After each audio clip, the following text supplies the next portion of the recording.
Hello friends, रतन tutorial YouTube channel में आप सबका स्वागत है। आज हम करेंगे एरोमेटिसिटी, जो कि +1 का इम्पोर्टेंट टॉपिक है और ये जेई मेन एडवांस नीट के लिए भी बहुत ही इम्पोर्टेंट है। सबसे पहले हम देखेंगे कि एरोमेटिसिटी होती क्या है। For a compound to be aromatic like benzene, it must obey following condition. किसी भी कंपाउंड को एरोमेटिक होने के लिए, जैसे बेंजीन एक एरोमेटिक कंपाउंड का एग्जाम्पल है, उसे इन फॉलोइंग कंडीशन को ओबे करना पड़ेगा। जैसे पहली कंडीशन है it must be cyclic and planar. It means aromatic compound को साइक्लिक जैसे हम पढ़ते हैं benzene, it is a cyclic. Cyclobutadiene, it is cyclic. Pentadiene, it is a cyclic. Means compound must be close, that is a cyclic. And planar means सारे के सारे atom एक ही प्लेन पे होने चाहिए। जैसे यहाँ पर इस कार्बन की हाइब्रिडेशन sp2 है, वो सारे के सारे एटम प्लेन पे है। तो एरोमेटिसिटी होने के लिए यही बहुत ही इम्पोर्टेंट कंडीशन है कि सारे के सारे एटम एक तो प्लेन पे होने चाहिए और कंपाउंड साइक्लिक होना चाहिए। तो it is the meaning of कि compound is cyclic and planar. Now it must be conjugated means there is alternate double single bond. For example, in benzene there is a single double bond, single bond, double bond, single bond, double bond, single bond. So it is a conjugated system. It is a very important condition for aromaticity. Each carbon must be sp2 or sp hybridized. Aromaticity के लिए जो carbon है उसकी hybridisation या तो sp2 होनी चाहिए या sp3। अगर किसी कार्बन की हाइब्रिडेशन है तो वो कार्बन आउट ऑफ प्लेन हो जाता है। आउट ऑफ प्लेन मीन्स वो अपनी प्लेनरिटी को लॉस कर देता है। इसलिए कंपाउंड में कार्बन की हाइब्रिडेशन sp2 या sp होनी चाहिए। sp3 कार्बन की, जैसे ये फॉर एग्जांपल ये कार्बन है, इस कार्बन की हाइब्रिडेशन sp3 है, चाहे इन सब की हाइब्रिडेशन sp2 है, बट sp3 हाइब्रिडेशन होने के कारण ये कार्बन आउट ऑफ प्लेन हो गया। आउट ऑफ प्लेन होने के कारण इसने अपने प्लेनर स्ट्रक्चर को लॉस कर दिया, इसकी प्लेनरिटी लॉस हो गई। सो अब ये एरोमेटिक नहीं रहेगा। नाउ अब एरोमेटिक अगले ये है कि it must have 4n+2 pi electron. 4n+2 pi electron it is also called Huckel rule. For a compound to be aromaticity, this is very important condition. There must be 4n+2 pi electron.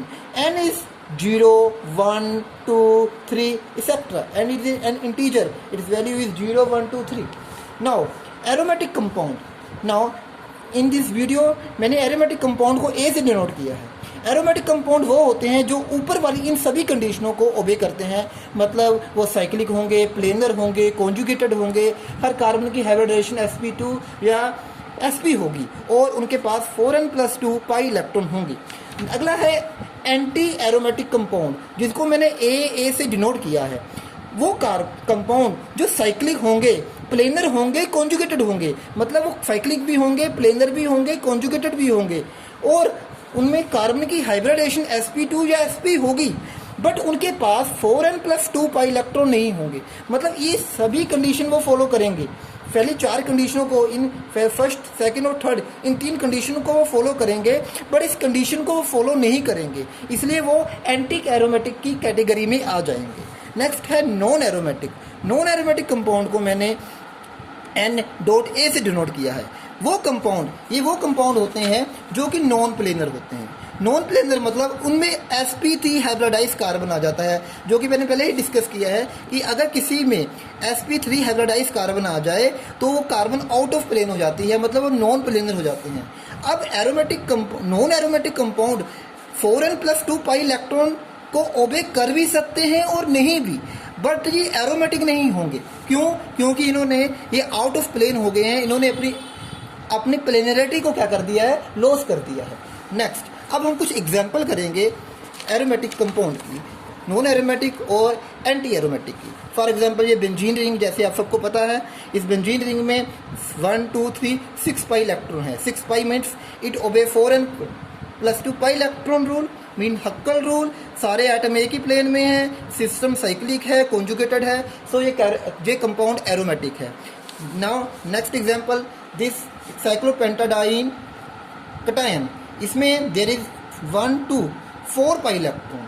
अब ये 4 pi electron है, ये 4n+2 pi electron system rule को ओबे नहीं कर रहा, पर सारे कार्बन जो है, सारे एटम जो हैं प्लेन पे हैं, सिस्टम कॉन्जुगेटेड है, साइक्लिक है। सो ये कौन सी कैटेगरी में आ गया? Anti aromatic. मीन्स इसमें ये compound 4n+2 pi electron system को ओबे नहीं कर रहा। नेक्स्ट ये एग्जाम्पल, इस एग्जाम्पल को अगर हम देखें, इसमें क्या है, ये जो एग्जाम्पल है 1 2 3 4 5 6 7 कार्बन की रिंग है। इन 1 2 3 4 5 साइक्लोहेप्ट 1 3 5 ट्राइन। इसमें इस कंपाउंड में हम देखें तो यहाँ पर 6 पाई इलेक्ट्रॉन है। 6 पाई इलेक्ट्रॉन से ये लगता है कि ये Huckel rule means 4n+2 pi electron system को ओबे कर रहा है। पर सबसे इसमें अगर हम देखा जाए तो इस कार्बन की हाइब्रिडेशन क्या है? sp3। मीन्स इस कार्बन की जो हाइब्रिडेशन है वो sp3 है, मीन्स ये आउट ऑफ प्लेन हो गया है। तो चाहे ये हक्कल रूल को ओबे कर रहा है, बट ये कंपाउंड अब क्या बन गया है? नॉन प्लेनर बन गया है, नॉन कॉन्जुगेटेड है, क्योंकि यहाँ कॉन्जुगेशन नहीं हो रही। सो ये कंपाउंड नॉन एरोमेटिक की कैटेगरी में आ गया। अगली एग्जांपल ये साइक्लोप्रोपाइल सिस्टम, इसमें ये साइक्लोप्रोपिनाइल कार्बोकटायन है। इसमें क्या है, ये इस सिस्टम में 2 पाई इलेक्ट्रॉन है, ये प्लेनर है, कॉन्जुगेटेड है, सो ये एरोमेटिक की कैटेगरी में आया।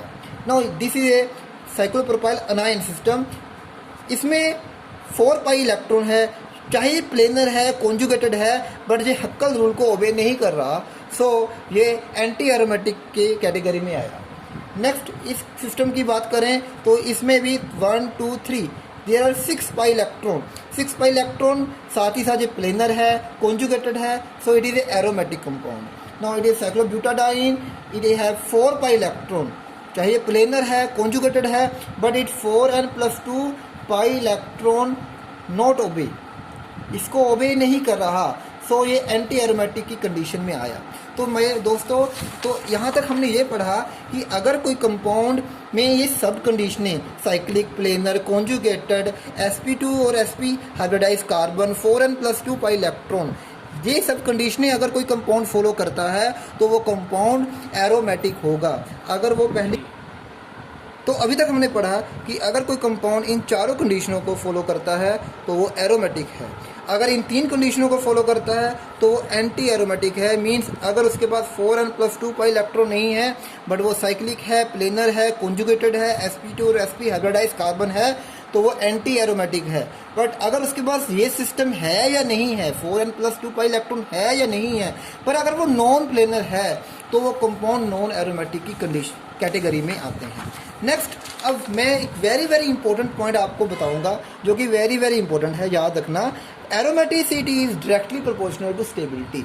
जितनी किसी कंपाउंड में एरोमेटिसिटी होगी, वो कंपाउंड उतना ही ज़्यादा क्या होगा? स्टेबल होगा। और सबसे इंपॉर्टेंट है स्टेबिलिटी ऑर्डर।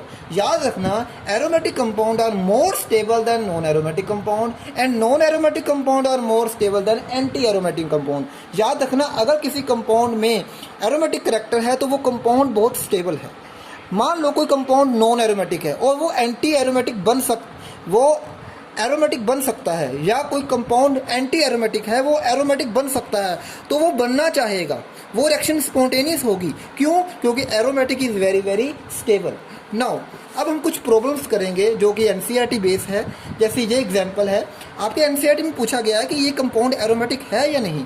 अब इस कंपाउंड को देखिए, इस कार्बन की हाइब्रिडेशन sp2, इस कार्बन की हाइब्रिडेशन sp2, इसकी हाइब्रिडेशन sp2, इसकी हाइब्रिडेशन sp2, इसकी भी हाइब्रिडेशन sp2, पर ये जो कार्बन है इसकी हाइब्रिडेशन sp3 है। मीन्स ये नॉन प्लेनर हो गया या आउट ऑफ प्लेन हो गया, सो ये कंपाउंड अब एरोमेटिक नहीं है।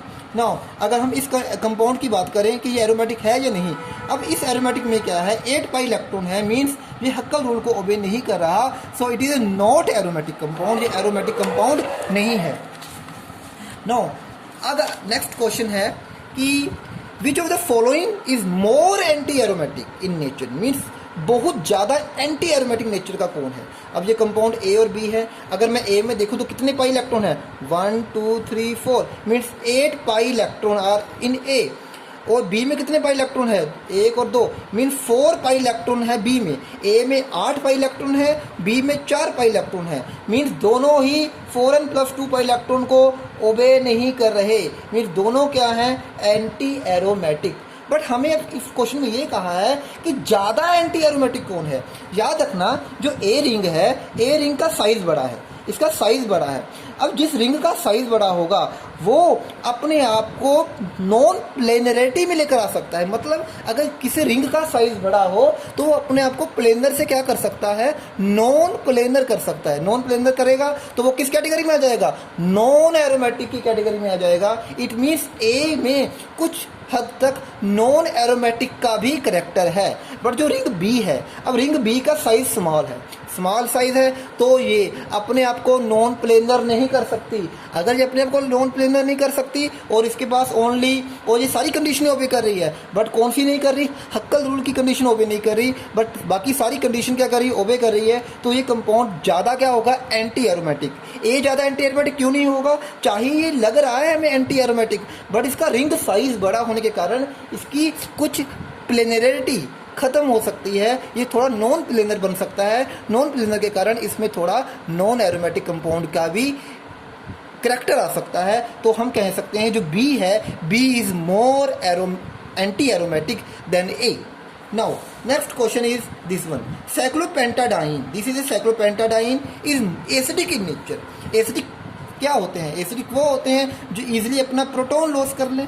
अगर कोई प्रोटॉन लॉस करे तो हम उसे एसिडिक कहते हैं, that is acidic in nature. अब देखो जो साइक्लोपेंटाडाइन है, इसमें कितने सिस्टम है, इसमें 1 2 इसमें 4 पाई इलेक्ट्रॉन सिस्टम है, ये 4 पाई इलेक्ट्रॉन सिस्टम है। It means it does not obey हक्कल rule. दूसरी बात, और ये इसमें sp3 हाइब्रिडाइज कार्बन है। sp3 hybridize, it means it is a non aromatic, it is non aromatic due to sp3। अब आप खुद देखिए, जब ये अपने H पॉजिटिव को लॉस करेगा तो ये क्या बन जाएगा, 6 पाई इलेक्ट्रॉन, और सब प्लेनर हो जाएगा। एक तो प्लेनर भी हो जाएगा और इसमें कितने इलेक्ट्रॉन आ जाएंगे, 6 पाई इलेक्ट्रॉन। अब 6 पाई इलेक्ट्रॉन आ गए तो ये क्या बन गया, एरोमेटिक बन गया। इट मीन्स ये नॉन एरोमेटिक से क्या बन रहा है, aromatic. It means less stable से क्या बन रहा है, मोर स्टेबल। जैसा कि मैंने आपको पहले कहा है कि aromatic is more stable than non aromatic, non aromatic is more stable than anti aromatic. तो ये नॉन एरोमेटिक से क्या बन रहा है, एरोमेटिक। सो इसलिए साइक्लोपेंटाडाइन एसिडिक नेचर का होता है। ये बहुत जल्दी अपना क्या लॉस कर सकता है, प्रोटॉन। क्योंकि ये नॉन एरोमेटिक से क्या बन रहा है, एरोमेटिक। ये अनस्टेबल से क्या बन रहा है, स्टेबल। नेक्स्ट अगली रिएक्शन है, अब ये हमने एक रिएक्शन दी है कि ये कंपाउंड ए और बी है, इनमें से कौन बहुत जल्दी RLI, अल्काइल लिथियम जो कि एक बेस है, इसमें ए और बी कौन जल्दी इससे रिएक्शन करेंगे। अब ए और बी में किसकी रिएक्शन फास्ट होगी। अब खुद देखिए, दोनों ही ए जो आपका साइक्लोपेंटाडाइन का सिस्टम है, इसमें ये भी नॉन एरोमेटिक है क्योंकि इसके पास क्या है, sp3 हाइब्रिडाइज कार्बन। अगर ये RLI से रिएक्शन करेगा तो ये कंपाउंड दिस इज फॉर्म। अब ये जो बनेगा, इसमें कितने पाई इलेक्ट्रॉन आ गए, 6 पाई इलेक्ट्रॉन, और सारे का ये क्या हो गया, प्लेनर भी हो गया, और इसमें 6 पाई इलेक्ट्रॉन भी आ गए। मीन हक्कल रूल को ये क्या कर रहा है, ओबे कर रहा है। तो ये कंपाउंड क्या बन गया, एरोमेटिक बन गया। इट मीन्स नो एरोमेटिक से क्या बन रहा है, एरोमेटिक बन रहा है। और इस कंपाउंड में क्या है, जब इसमें बेस रिएक्शन कर रहा है तो इसमें कितने पाई इलेक्ट्रॉन आ गए, 8 पाई इलेक्ट्रॉन आ गए। कितने पाई इलेक्ट्रॉन आ गए, 8 पाई। ये एंटी एरोमेटिक बन गया। मीन्स नॉन एरोमेटिक से क्या बन गया, एंटी एरोमेटिक। अब पहली रिएक्शन में क्या हो रहा है, नॉन एरोमेटिक से एरोमेटिक, मतलब अनस्टेबल से स्टेबल बन रहा है, और दूसरे में स्टेबल से क्या बन रहा है, अनस्टेबल। जैसे कि मैंने पहले बताया कि नॉन एरोमेटिक एंटी एरोमेटिक से ज़्यादा स्टेबल होते हैं। सो सेकंड रिएक्शन स्पॉन्टेनियस नहीं होगी, ये रिएक्शन ईजिली नहीं होगी। जो रिएक्शन ये ऊपर वाली रिएक्शन ये ईजी होगी। ईजिली क्यों होगी, क्योंकि ये नॉन एरोमेटिक से क्या बन रहा है, एरोमेटिक। सो दिस ए जो होगा वो RLI से फास्ट रिएक्शन करेगा एज कम्पेयर टू बी, क्योंकि ए अनस्टेबल से क्या बन रहा है, स्टेबल। नॉन एरोमेटिक से बन रहा है एरोमेटिक। नेक्स्ट ये अगली लास्ट एग्जांपल मैंने उठाई है, इसमें है कि इसमें SN1 रिएक्शन कौन फास्ट करेगा। अब SN1 रिएक्शन क्या होती है?